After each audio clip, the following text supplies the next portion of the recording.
Matthew chapter 14. Look down at verse 22. It says, immediately Jesus made the disciples get into the boat and go on ahead of him to the other side, while he dismissed the crowd. After he had dismissed them, he went up on a mountainside by himself to pray. Later that night, he was there alone, and the boat was already a considerable distance from land, buffeted by the waves because the wind was against it. Shortly before dawn, Jesus went out to them walking on the lake. When the disciples saw him walking on the lake, they were terrified. "It's a ghost," they said, and cried out in fear. But Jesus immediately said to them, "Take courage. It is I. Don't be afraid." "Lord, if it's you," Peter replied, "tell me to come to you on the water." "Come," he said. Then Peter got out of the boat, walked on the water, and came toward Jesus. But when he saw the wind, he was afraid, and beginning to sink, cried out, "Lord, save me." Immediately, Jesus reached out his hand and caught him. "You of little faith," he said, "why did you doubt?" And when they climbed into the boat, the wind died down. Then those who were in the boat worshiped him, saying, "Truly, you are the Son of God." In our lives, and oftentimes, maybe even more so as Americans, because we've been blessed with so much in our country, we are very prone to whenever we want something, we want it right now, and we want it immediately. And we are not very good at waiting. How many of you enjoy waiting in a line at Walmart or waiting in a gas station line or whatever the case might be? We are just not that good at waiting. We're used to microwaves. You know, we want something right now. We're used to fast food restaurants. We're used to all those kinds of things. I saw this little quiz, and it simply is asking, how well do you wait? Take this test for yourself. At a toll booth, the driver of the car in front of you is having an extended conversation with the toll booth operator. You, A, are happy that they are experiencing the toll booth and community. B, dream of things that you would like to say to the toll booth operator. Or C, hold your hand on the horn until the guy moves. How many of you are C? Whoa, a lot of you. You have been sitting in the waiting room of your doctor's office for an hour. You, A, are grateful for the chance to catch up on the 1993 Reader's Digest. B, tell the other patients you have a highly contagious and fatal disease, hoping this will empty the waiting room. Or C, force yourself to hyperventilate to get immediate attention. Wow, you're making me nervous. Too many of you are laughing at the worst ones, I think. But how many of you do the last one? Oh, okay. We are people, obviously, even by the answers that we've chosen here, we love instant answers. And especially whenever we are in trouble, we want to be delivered instantly. Last year, I went through a couple of medical things, and first of all, I had 2 different times of kidney stones.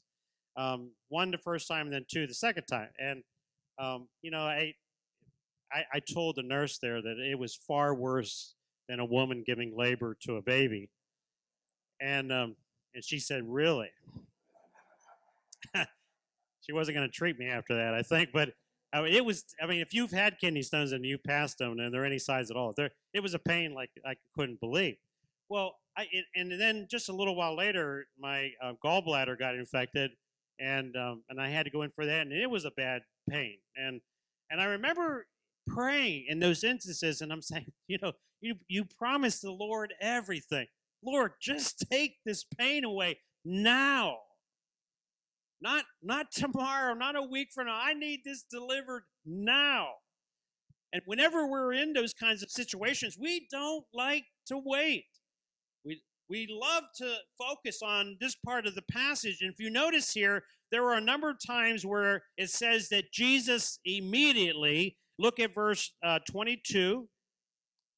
Immediately, Jesus made the disciples get into the boat. In verse 27, but Jesus immediately said to them, and then in verse 31, It says immediately Jesus reached out his hand and caught him. That's the kind of Jesus we want. We went to Jesus, we call on him for help. He immediately answers us every single time. But God doesn't often work that way. And I'm thankful for the times that he does, aren't you? How many of you have been healed instantly whenever you've been prayed for, maybe in your body one time? How many of you? Many of you. I have been. Those are great moments. When the Lord moves, you pray and instantly he heals. But I've had other times when I've prayed and I've been sick for 4 or 5 days or a couple of weeks, and it doesn't seem to be any rhyme or reason why he's not answering. But God always has purpose for everything that he does in our lives. There is always something that he is wanting to accomplish through every event, every circumstance of life. He does not waste things on our lives. In other words, we're not like a guinea pig, and he's like going, you know what, I don't know if that's going to work. And then we try that, and then he goes, whoops, boy, that was a big disaster. Let me try something else. God very methodically works with us. He knows what he's doing. He has a purpose behind everything that he's doing. So notice here in this particular story, and I've preached from this passage before, but I want to look at something different. Notice that this story is also a story about waiting. Look at the time. Remember, they have fed thousands and thousands of people. That's not an easy chore. If you've been involved with food prep, you know that feeding thousands of people is not something that is just easy. It's very physically demanding. It's tiring. So he says to them, I'll dismiss the crowd. You go ahead and get into the boat and go on ahead of him to the other side. Now, Jesus, of course, he limited some of his things as he walked on this earth, but he would have probably known that they're getting into a storm as they get out there. They leave before sundown on this day. So that would have been approximately around 6 o'clock in the Jewish day. And it says in other Gospels that he doesn't go out to them until the 4th watch of the night. He's up on a mountain praying. He might have even been able to see them somewhat. I don't know how dark it would have been. But he would have probably known that they're in the middle of a storm. He would have seen the storm coming over the lake from up on the mountainside. But he doesn't go out to them, it says, to just before dawn. So approximately there are almost, however, whatever time and exactly they got into the lake until he gets there, approximately maybe even 12 hours before he shows up. Now, I'm sure the disciples are wondering, you know what? We're tired already. We have fed thousands of people. He tells us we're in the will of Jesus. He tells us, get in the boat, go to the other side. And then we face this storm. Jesus, come and deliver us from this. Cause the winds to die down. You've done miracles before. For some reason, he doesn't come for 12 hours. They're battling this storm for 12 hours before he comes to them. Why does he wait so long? And then another moment of waiting involves Peter's decision to leave the boat. Notice here, Peter does not just impulsively say, you know what? Hey guys, watch this. I can walk on water. Watch me. He doesn't do it. He knows better. He knows he can't walk on water. So he says to Jesus first, bid me to come to you. He knows without Jesus' authority, without Jesus' command, he is not going to be able to get out of that boat and walk on water. So Peter waits there until he gets the green light. You know, a lot of times in our lives, we're always looking for things that we want to do, and maybe even good things that we want to do for Jesus. And we're like, you know what? This is a really great idea. I'm going to go ahead and do it, and then hope that Jesus jumps on board afterwards. We want him to back our plans, not waiting for him to give us the plan that he wants. We often say, just come on behind me, Jesus. Come and bless this after I decide what I want to do. We often go ahead and jump ahead of Jesus. Another type of waiting in this particular story was whenever Peter first stepped out of the boat. He was experiencing, for the first time in his life, walking on water. Jesus was experienced. He knew how to do that. He was Almighty God. Peter was not experienced. There's always a learning process involved when you try new things, even when you're obeying the Lord. Don't be surprised if you mess up. Sometimes we think, I'm obeying the Lord, and so this has got to be absolutely perfect what I do for him. That's not the case. He knows that you're human.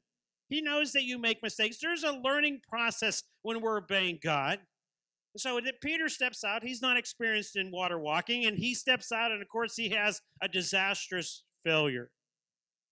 For the disciples that are still in the boat, remember, they have been praying for 12 hours that the winds would die down. They don't get what they want until Jesus and Peter get back into the boat, and then it says the wind died down. I thought about that story, and in our own lives, why doesn't Jesus stop the wind before this?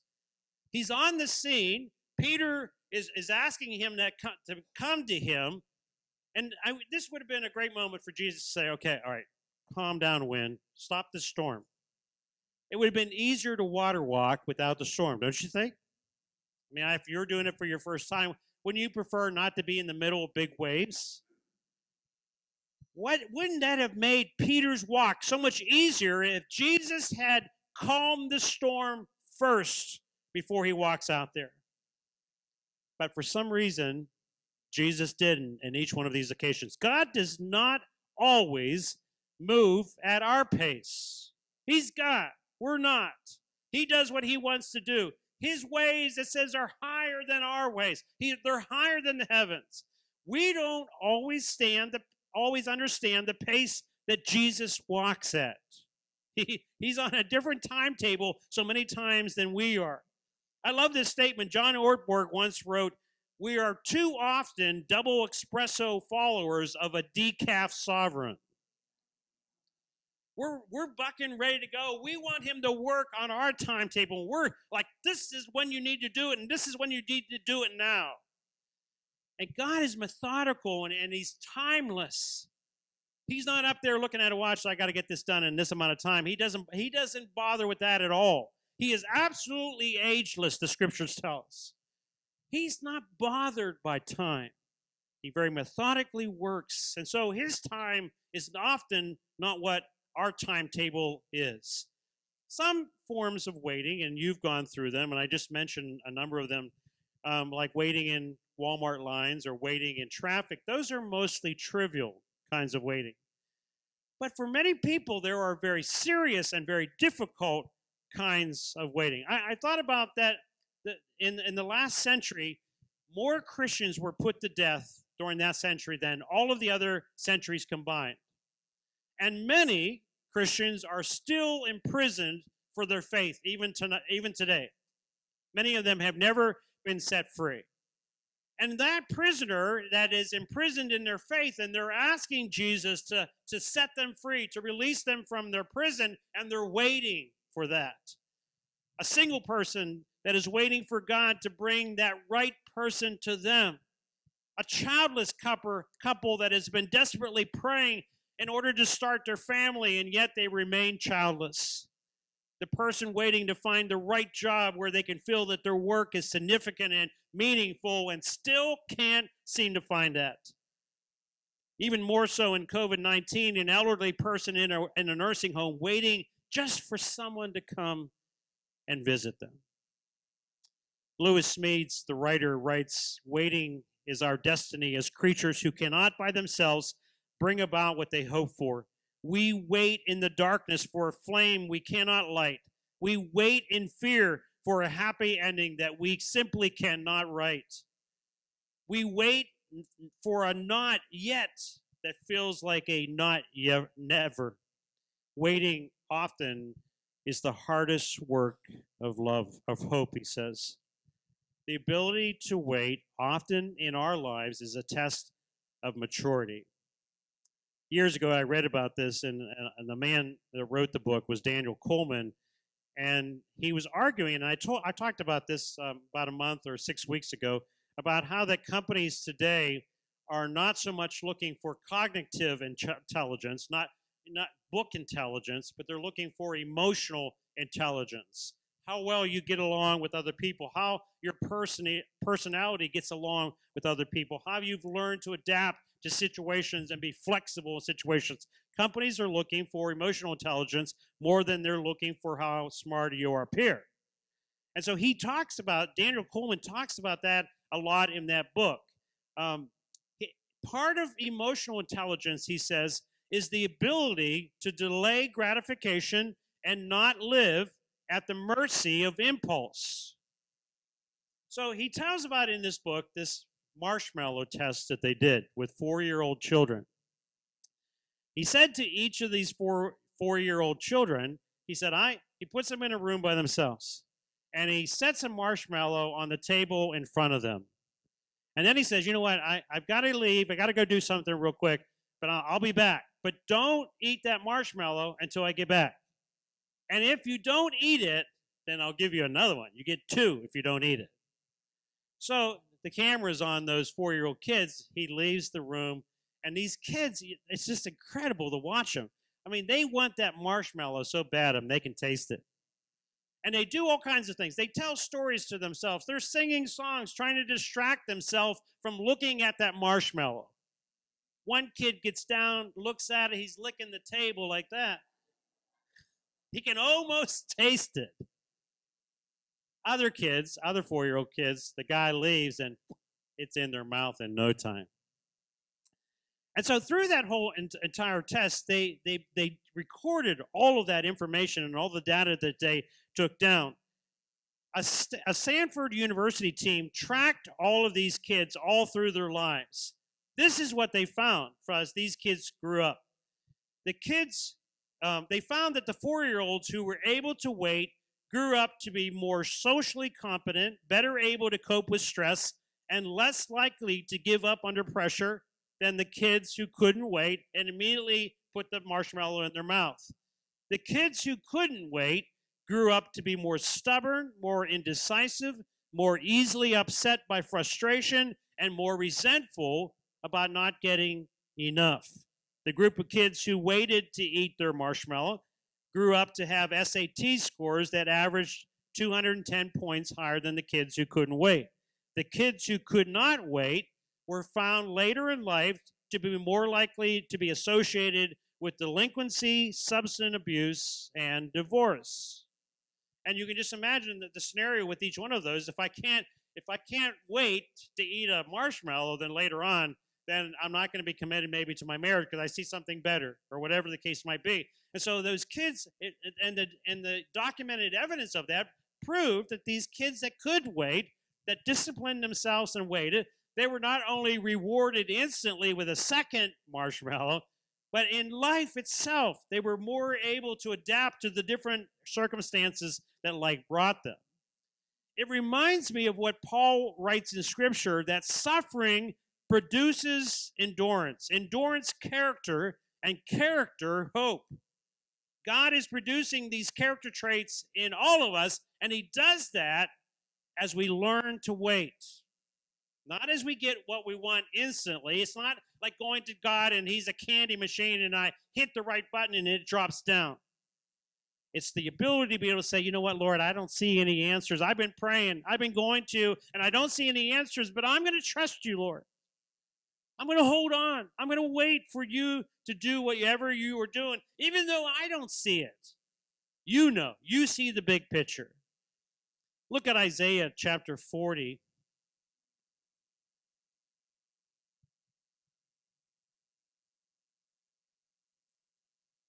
Isaiah chapter 40, verse 39.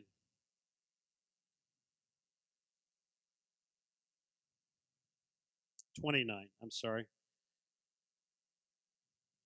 This is probably a passage that you maybe have even memorized. Maybe you've read through this many different times. But it says here, he gives strength to the weary and increases the power of the weak. Even youths grow tired and weary, and young men stumble and fall. But those whose hope is in the Lord will renew their strength. They will soar on wings like eagles. They will run and not grow weary. They will walk and not be faint. So notice there, he says there in verse 31, those who wait on the Lord, they will soar on wings like eagles. They say that there's 3 different kinds of flying for birds. The first one is the flapping, where a bird keeps their wings in constant motion in order to counteract the pull of gravity. Flapping, of course, keeps you in the air, but is a lot of work. The second method that birds use is gliding. And here the bird is able to build up enough speed and then is able to glide for a while, and then they start flapping their wings again. Gliding is nice, but it does not last.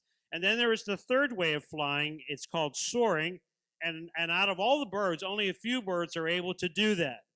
Eagles, of course, are able to soar. Eagles' wings are so strong that they are able to catch rising currents of warm air. They have been clocked at 80 miles an hour while soaring. Huge birds that are able to do that. And so in our lives, he's using a very earthly application to refer to something in our lives, in our spiritual walk with the Lord. If I learn to wait on the Lord, there will be days when I will be able to soar. And I love those times. You're obeying the Lord. He's answering prayer with generosity. He's using you in incredible ways. He's giving you power to be able to overcome temptation and sin. And maybe there have been particular disciplines that are helping you catch the Spirit's power. That is such an enjoyable time in your spiritual walk. Maybe you've gone through those times where it just seems like you pray and it happens, and man, in God, there's such a special moment of that. We have names for it. Sometimes we call it mountaintop experiences, where everything is just going so good and you're just soaring above all the problems, everything beneath you, nothing is bothering you. No troubles. It is great times like that. Sunny days. I love those moments. I mean, you look forward to those kinds of days and weeks. Then at other times you're not soaring, but you're still running. You're not growing weary. There are obstacles, but you are still running by them. You might be a little bit frustrated at times that you're not able to soar, but overall you're feeling God's pleasure in your obedience to Him, and God is blessing in many different ways. And those are great moments too. Not as great as soaring, but running is still those moments that, God, you're just so good. You're amazing in the way that you back what your word says and all those kinds of things. Those are great moments in life. But then there is a third condition that Isaiah describes here, and sometimes in your spiritual walk with the Lord, you cannot soar, you cannot run. All that you're able to do is simply walk and not faint. In those moments, you're just barely hanging on, and every day is just putting one foot in front of the other, what we call plodding, and just keep in obedience to what God said to do. You don't feel inspired. You don't, it's not the elation of soaring. You're just basically, I'm obeying the Lord. I don't feel anything. I'm obeying God. I'm coming to church. I'm reading the Word of God. I'm praying. But boy, it just seems like nothing absolutely is happening. I'm just taking one step after another. It doesn't seem like God is moving. Doesn't seem like God's answering my prayers. I'm just basically in obedience mode. I'm just doing it out of that I know that this is the right thing to do. Jesus himself experienced these three different types of conditions when he walked on this earth. On the Mount of Transfiguration, or whenever he called Lazarus out of the tomb, he soared. He had those moments. Other times he wept over Jerusalem and was frustrated by the lack of faith of his own disciples. He faced opposition from religious rulers, but he kept moving on. He was running. But when he carried the cross on his back up that long road to Golgotha, it was all that he could do but just barely walk. Sometimes in our spiritual experience with the Lord, that's all you can do. Sometimes putting one foot in front of the other is the most energy that you can put forth in order to keep going. And you need to keep doing what is the right thing. And life becomes especially hard, and the temptation becomes great to quit. But you keep putting one foot in front of the other. You don't give up.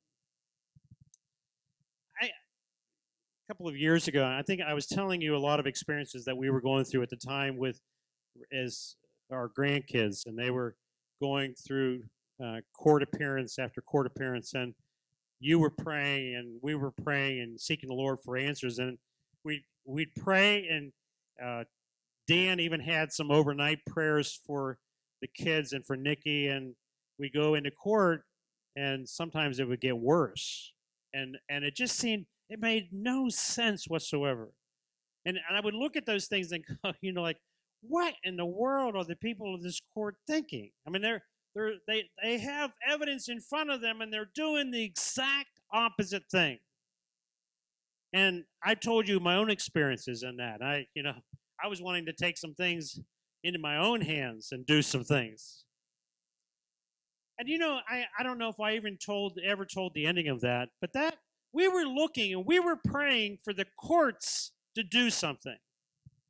The courts never did anything, ever. Nothing ever changed. In fact, God brought deliverance from a source that we had absolutely no idea would have ever changed. I mean, it was such an impossibility in our minds, maybe, that we never even thought to pray that direction. And God turned that whole thing around in a way that we never, ever imagined. In fact, it came out of a simple phone call. And all of a sudden, everything over the couple of years of going back to the courts over and over and over again, all of a sudden, over one phone call and meeting, everything changed. Everything. Totally out of the blue. Somewhere that I never, ever expected for that change to come. Change came. During those 2 years, though, boy, it was just everything I could muster sometimes just to put one foot in front of the other. And I have served the Lord for 40-some years. It wasn't as though, like, Lord, either you do this, I'm quitting serving you. It wasn't that at all. I'm not turning my back on him because he doesn't answer the way that I expect him to. But I had questions. I'm human like you are. I had questions like, God, this does not make any sense. The kids are going through this ordeal and they're hurting bad, and you obviously see that. Why aren't you doing something? Kids mean a lot to you, Jesus. I reminded him over and over again. You love kids, Jesus. Why are you letting this happen? I could not see that. But I knew the importance of just keep walking, just keep plodding, just keep doing the right thing. There were times I'd get into the Word of God and I'd be thinking about the grandkids, and I couldn't focus on my devotion that morning. But I knew the importance. There was nowhere else to turn. Peter said once, you know what? Whenever he said, are you going to leave me now, Peter? And Peter said, where can we go? You alone have the words of eternal life. I felt like that in those moments. Like, Lord, there's nowhere else. There's no other hope anywhere else. There's no other help anywhere else. I'm sticking with you. I don't understand what you're doing, but I'm sticking with you, Jesus. And every single day was that another walk, another step, kept plodding on.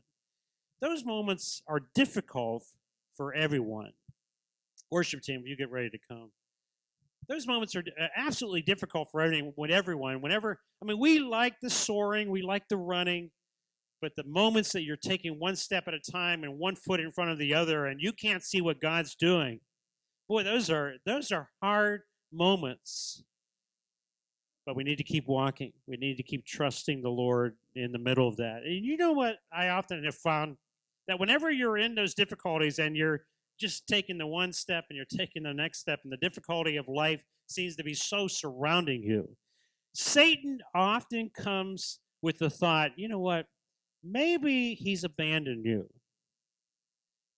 Maybe he doesn't really care about your situation in the first place. And he loves to bring that thought, and hopefully he's hoping that you'll buy into that lie and that somehow you begin to believe, I think you're right. I think he left me. I think he doesn't care anything about me anymore. And you'll begin to buy into that. My granddaughter, Tenley, her dad gets her every other weekend.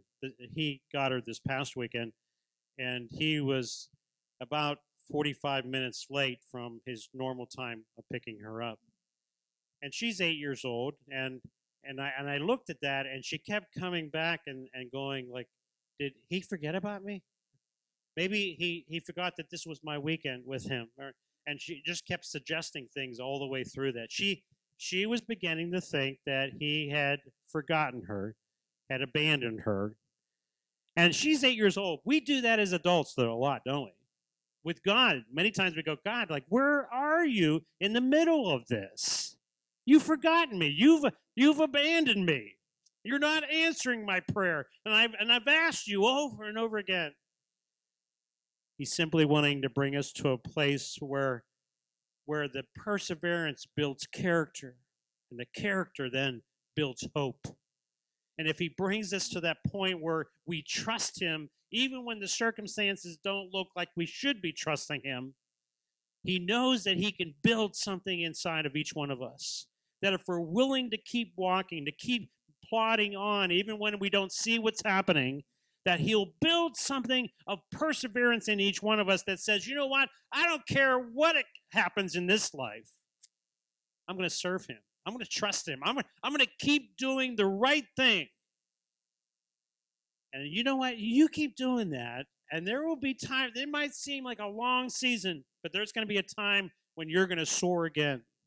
There'll be an end to that darkness. There'll be a light at the end of the tunnel. You'll see God move in a way again. And good times will return, and his blessing, you'll see it plain as ever. And God will have done something in you because you simply hung on. You kept trusting him. You kept plodding on. You kept walking, knowing that God would see you through whatever you're going through.